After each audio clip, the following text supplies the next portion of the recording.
This is Bible School Radio, KDKR, Decatur, Dallas, Fort Worth, KYJC, Commerce, and KMWC, Bethany. Portions of KDKR programming do not necessarily reflect the views of this station, its management, or staff. Prudent Money with Bob Brooks is sponsored by the Prudent Money Foundation on 91.3. Well, if you have a Bank of America account, maybe you should consider this. Today we're going to take a look. Stay tuned for Prudent Money.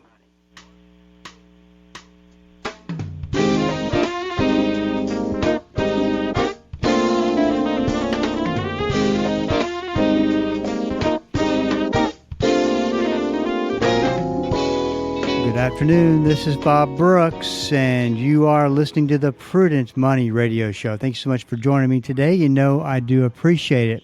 If you got a question for me, I want to invite you to go to the website, and you can ask that at a link that's you'll see it at the top of the website page.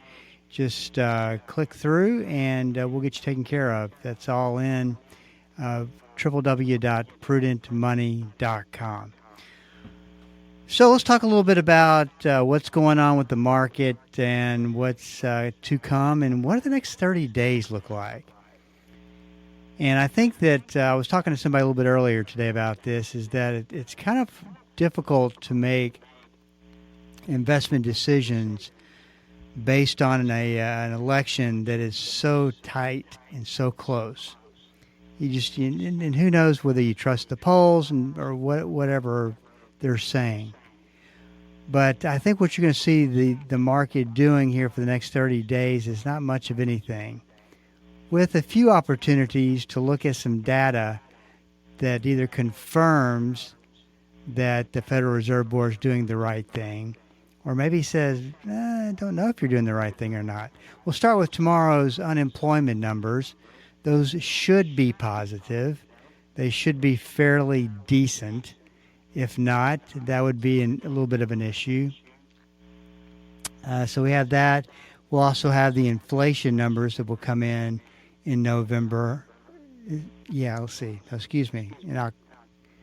In October. Get my month straight. In October, that will give us a little bit of clarity for where rates are going, and where inflation rates are going.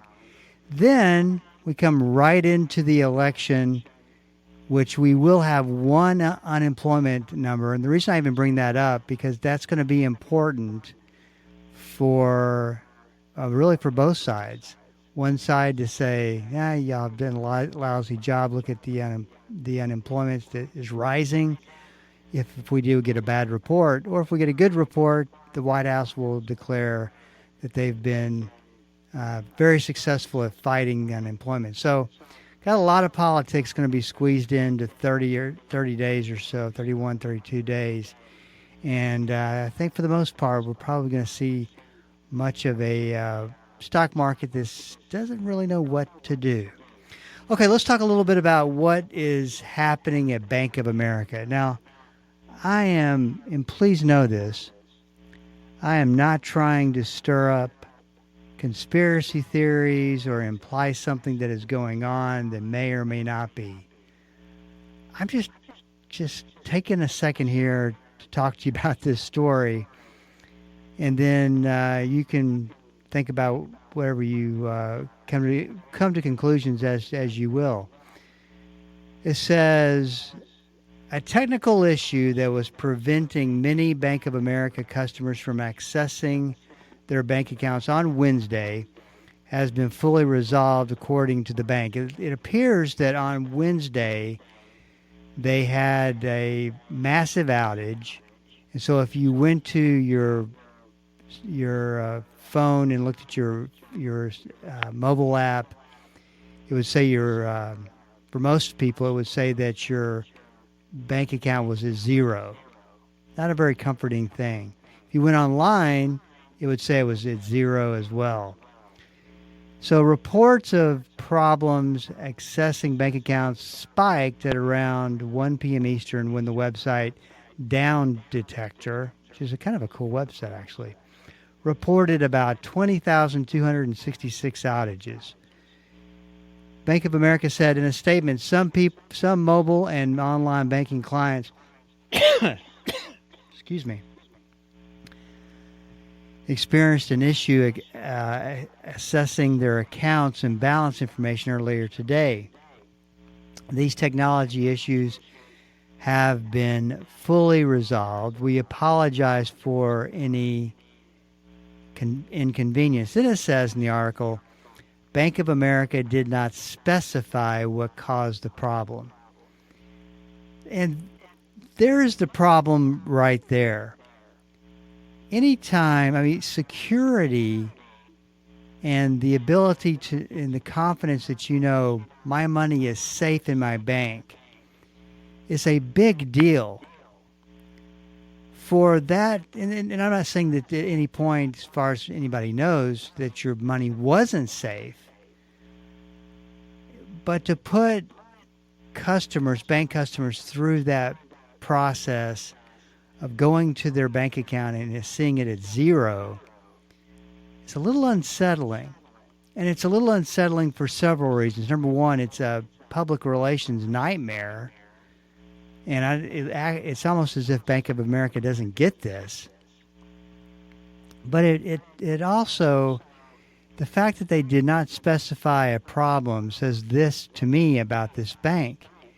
You've got a bank as big as Bank of America and sophisticated technology, online service. They should have the best of the best in tech services, online experience, shouldn't have problems like this. And if they do have a problem like this, you just don't hear these kind of problems. If they do have a problem like this, they should be able to clearly explain what happened. Doesn't that make sense? The first thing on their mind should be confidence. Want to make sure that my bank customers have confidence. Saying you're sorry is great. Apologies are great for any inconvenience. How about the apology for the heart attack someone probably almost had? But to me, it goes much deeper than that.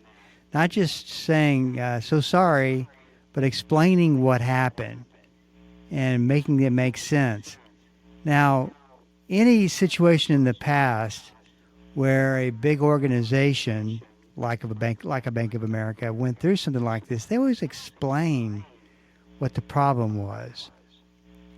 So I don't know what you do with that. I don't personally bank at Bank of America. But I don't know. It just doesn't. It didn't strike me in a good way. Now, what you will be able to count on, and this is the other thing, is that they should be out giving instructions on scams. All it takes is some people wanting to commit fraud and identity theft by sending out a mass email to a database of Bank of America customers, and saying, so sorry that for the inconvenience. We want to make sure that everything is right on your account. Please send your Social Security number, your birth date, or whatever else. If you weren't real careful with your information and you're already a little bit freaked out by banks in general and whether your money is safe, and the whole idea of a digital dollar making your bank account go to zero sometime in our future, you might not be thinking straight and you go, oh, well, I need to check and make sure everything else is okay. There will be a percentage of people who fall for scams. Why isn't Bank of America out with a warning to their clients, to their bank customers, saying, hey, there could be a situation where some scams, we will not send anything out asking for your information or asking you to click through to any attachments, links, anything. Why in the world wouldn't they be doing that? Maybe they have, and I just didn't see it, but I looked pretty closely. So, but the greatest story, the part of this story on one of the online articles was the comment section. People were talking about, yeah, I went into the bank, I went into my online account and it said 0.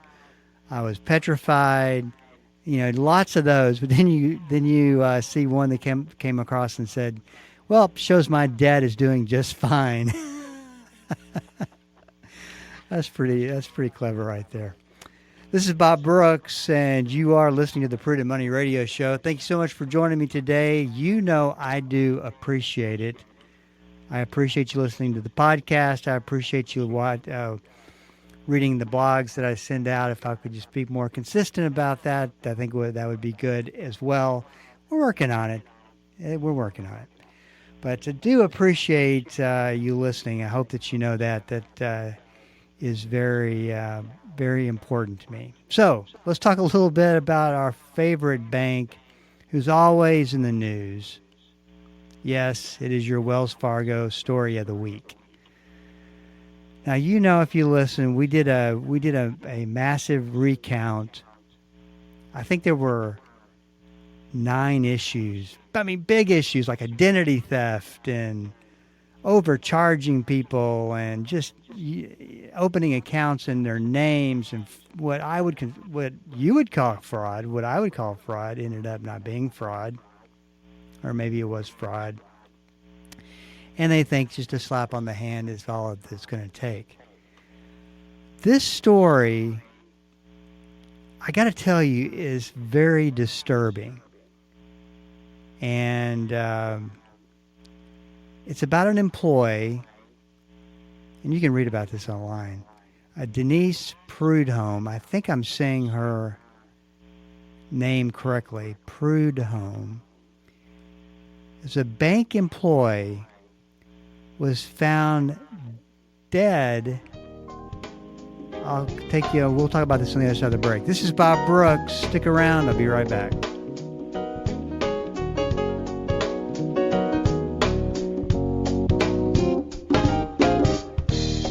Hello, this is Bob Brooks. Proverbs 22:3 and Proverbs 27:12 are the exact same verse word for word. I call them the stewardship verses of risk. A prudent person foresees danger and takes precautions.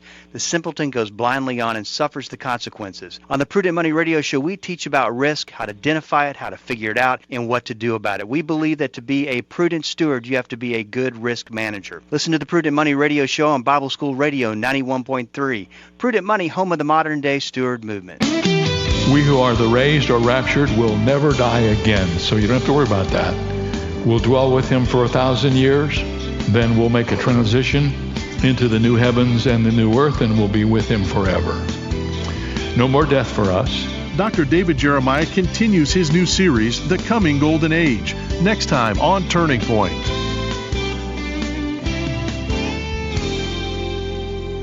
Weekday mornings at 9 o'clock here on KDKR.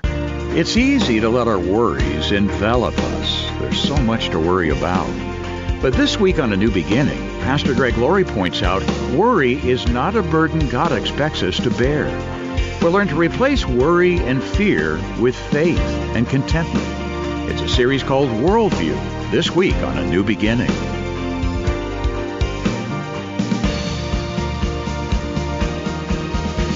A New Beginning, weekday mornings at 7:30. Welcome back. This is Bob Brooks, and you are listening to the Prudent Money Radio Show. If you got a question for me and you need some advice, which we're going to talk about the process of giving advice today, because I think it's important. A couple of things to consider. You can always go to the website and send me an email, and if you need to set up a phone call, we can do that as well. There's an online way to do that.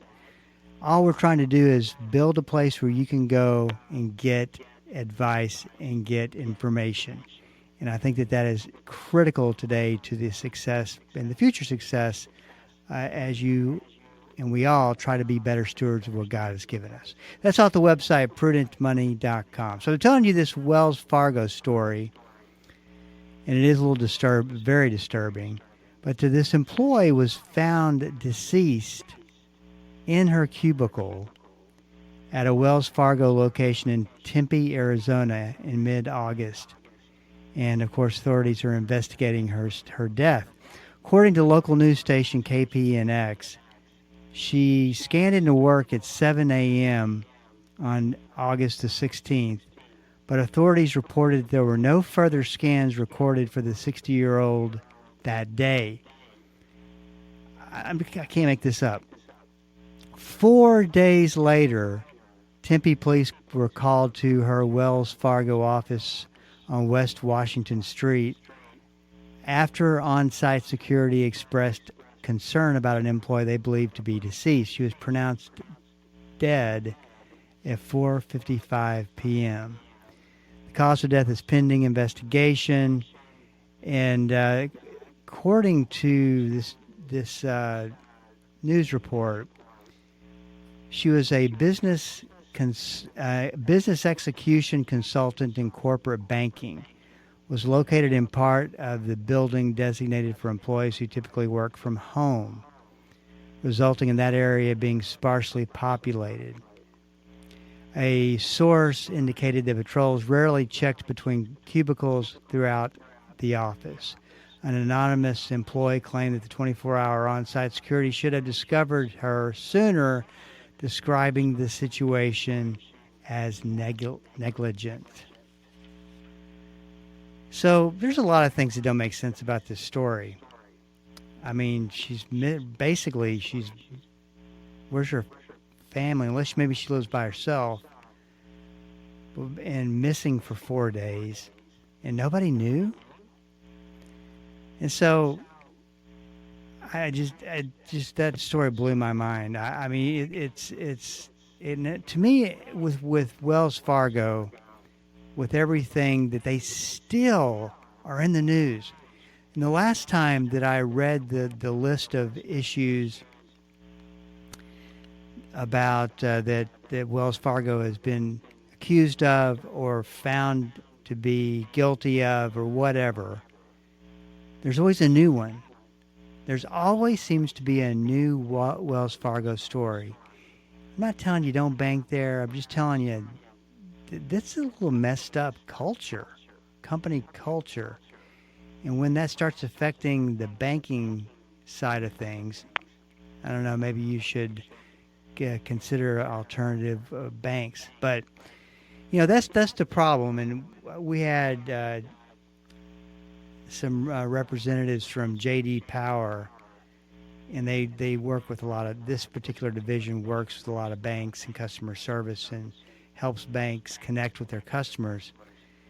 Company culture is extremely important, and yet I don't know, it just doesn't make any sense. So at what point do you change banks? Well, when there's a problem with customer service, consistently bad customer service, or customer service has gone downhill, your lack of a relationship with the branch office. So that's one of the reasons they do branch, at least it's my opinion, they do branch offices, is to serve the community, be a little bit closer into neighborhoods and that kind of thing. And if you can't build a relationship, maybe you don't want to build a relationship with a banker. And then there's technology. And banks are even small to large banks are at various stages of technology. That's why this whole story of Bank of America was interesting to me, because the big banks have got, and I've used Bank of America's technology before. I mean, they've got great technology. So I don't know. The other thing, though, is safety. You like to know that it's, of course, FDIC protected. And what a lot of people don't know, last year, 5 banks defaulted, went out of business. And what was not widely reported, as it should have been, because I think this is kind of big news, is that 100% of the assets, is from what I understand, were covered. So if you had a bank account and you had over $250,000, and FDIC, would cover $250,000, the rest of it you would potentially lose. They aren't insuring that. Just there are the FDIC insurance limits. When I say they covered all the assets of the bank, I mean they covered 100% of the assets in the bank. And banks are something, and this kind of goes once again back to the Bank of America story. You just the one of the worst things that could happen financially in this country is for banks to lose confidence. As customers to lose confidence, or consumers lose confidence in the banking system. Very, very critical that happens. But there were 5 banks, and actually Silicon Valley Bank. Some of this may be coming back to you now. I think it was it was about mid-year in 2023. Silicon Valley Bank, Signature Bank, and First Republic Bank were 3 of the 5, and those were pretty good-sized banks, more of the medium to large type banks. And one of them was ranked in the top 20 as largest banks. I think it was, I'm going to guess here, it was either Signature Bank or Silicon Valley Bank.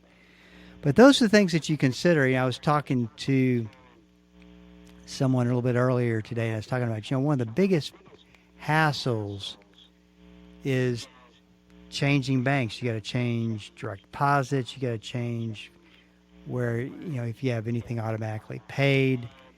And it can be a real burden of a process to go through. And that's why I think people just kind of grin and bear it. They hear the Wells Fargo stories and go, boy, I'd love to move, but nothing's really happened to me. And I'm not suggesting that you do move your accounts from Wells Fargo. I'm just here to give information. This is Bob Brooks, and you are listening to the Prudent Money Radio Show. Thank you so much for joining me today. I do appreciate it. I was thinking about as we wrap it up today, I was thinking about the process of giving advice. Because I give a lot of advice. But on the radio, none of what I give should be considered advice.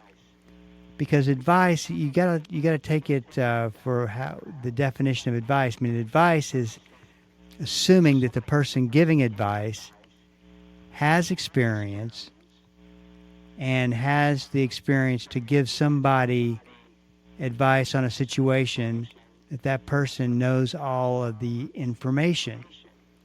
This is one of the things I think is very important to understand about advice that's giving out over social media, telling you exactly what to do.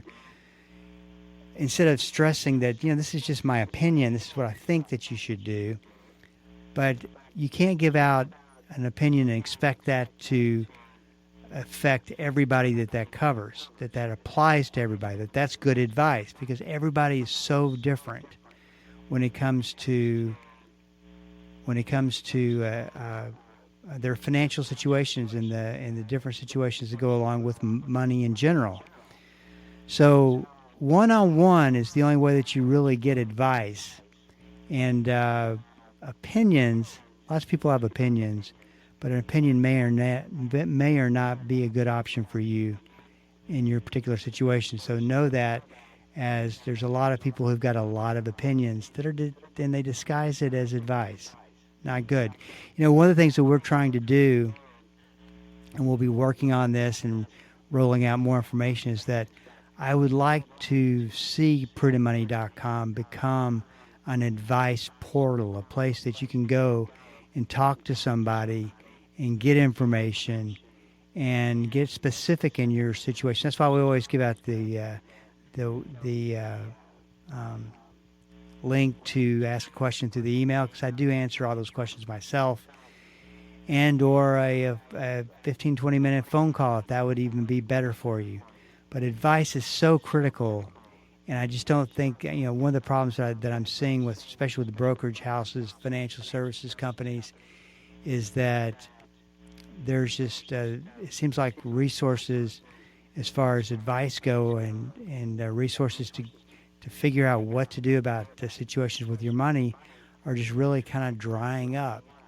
And that's a shame, because it's just so very important to have the ability to get to information. This is Bob Brooks. If you got a question for me, please go to the website at prudentmoney.com and send it in, because we are all out of time. Till we do meet again next time, keep the faith and have a great rest of the day.